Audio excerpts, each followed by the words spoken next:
Hi, and welcome to Garden in the Borough. My name is Cheryl, and I garden here in central Massachusetts in a Zone 5B 6A garden. And this week, we were getting ready for another garden tour. And we're going to show you some footage and video of some of the things that we were doing while we were getting ready. But we're also going to talk about why the plant in front of me, Salvia nemerosa Amethyst, was on the to-do list to be cut back to the ground, but got spared being chopped down. So stay tuned to find out why.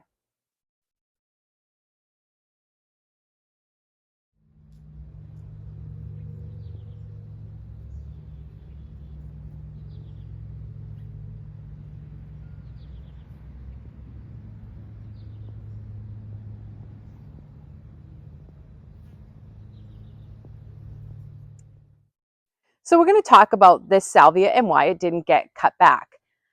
So this salvia in front of us is called Salvia nemerosa Amethyst, and it's actually an award of garden merit because of how floriferous it is, and it just blooms and blooms and blooms all season long. So you can see right now that it is absolutely covered in bees. A few minutes ago there were dragonflies. This thing is beloved by pollinators. And not only does it flower terminally, so that's these flowers on the top, but if you look down, you can see that it's throwing out all kinds of side shoots. And it does that on its own without necessarily being cut back. But when I used to teach perennials, one of my main focuses of a perennial garden and doing it well was in the maintenance. And we're talking deadheading and cutting back to keep the foliage and the flowers always looking fresh. So in the fall, everything doesn't look tired. And there are certain perennials that benefit from not only just deadheading, and by deadheading, I mean just cutting off spent flowers right underneath the flower, but cutting all the way back to the ground.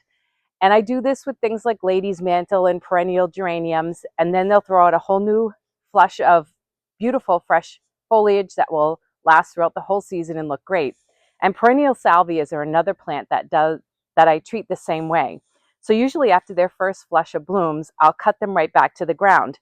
And I'm standing right over one that 3 weeks ago, I cut totally back to the ground, every stem off all the way down to the base level. And you can see how it's thrown out beautiful foliage. It's probably going to flower again in another couple weeks.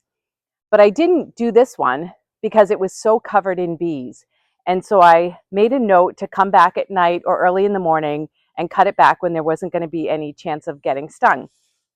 Well, what happened in the interim before I cut it back was that I happened to look out the window and see that this entire plant was just bobbing with finches that were eating all the seeds that were on the stems. And I'm going to put some video in so you can see what I was looking at. And this year, we have changed how we've been attracting goldfinches to our yard. So we have a goldfinch feeder. We have two, and they're on a pole, and we often had them in the yard right near the arborvitae that are behind me right here. And that was because conventional wisdom, or everything that you read on the internet, says to put the feeders near like shrubs or someplace where they feel safe. So they'll come out, they'll dart out, and they'll have their little snack of Niger seed, and then they'll go back into safety. But I went to a bridal shower, and we were at this beautiful farmhouse with a big window in the kitchen. And as we were standing in the kitchen, we were just watching goldfinches swoop into the feeders that were literally inches away from the kitchen window. And I was so entranced that when I came home, before I even got out of my dress, I ran out to the garden, picked up the pole that the goldfinch feeders were on, and moved it right next to our kitchen window. So now we have right next to our kitchen window our two goldfinch feeders, and we have a third one that's still out further away in the shrubs back there. And every morning I wake up to goldfinches sitting on the sides of the feeder, and often we have strands of lights that are up above that come off the pergola here. And on those strands of lights, you'll often see maybe 8 to 10 more finches just sitting there waiting for their turn to get into the feeders. And it's just been wonderful to have them there. So then I was sort of at a loss for what to do about the salvia, because I didn't want to cut it to the ground since it's a source of free seed for them. And we've been spending lots of money buying their favorite Niger seed to fill the feeders, but this was making them very happy. And I'm also happy to know that salvia is a good food source for them for seeds. I had also read that, zinnias and rudbeckia and cosmos and all sorts of seed plants that make a lot of seeds during the summer were good for attracting them. And we've had them on late in the season on rudbeckia plants that I let remain standing through the fall and winter in the garden. But it never occurred to me that salvia was going to be one of their favorites. So what did I decide to do? So I came in, and I'll show a picture at the end of remind everybody what this salvia looked like. And I cut off all of the stems that were just seed heads that were mostly depleted, and most of them were laying on the ground. And you can see in there, that's basically kind of where I was cutting. And then I left anything that still had flowers or flower buds and left that standing. So I'm going to let this stand, and I'm not going to cut it back. And I'm going to come back in later on today when the bees are gone again. And I'm going to tie this plant a little close together so it doesn't look so messy. And instead of cutting it back to the ground, now I know that I'm going to get the finches attracted to this plant. So I'm not going to cut it back anymore. So now that's a chore for this afternoon. We have many more chores to do because we are getting ready to have a local garden club come through the garden. So I'm going to go in the house, get ready into my gardening clothes, and then we're going to have some little video of some of the things that we're going to do to get ready for the tour.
I'm just going to come in and capture a few of my favorite moments in the garden today on our garden tour.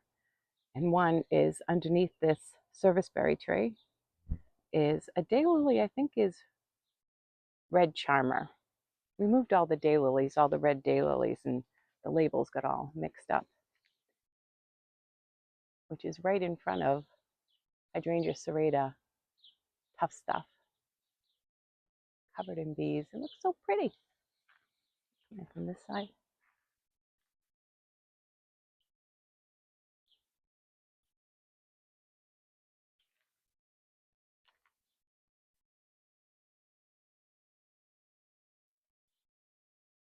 And another cool moment, sweet peas, which was just a mixed seed mix, and the purple morning glories growing in this container. That's actually, you can see the leaves there, it's willow branches.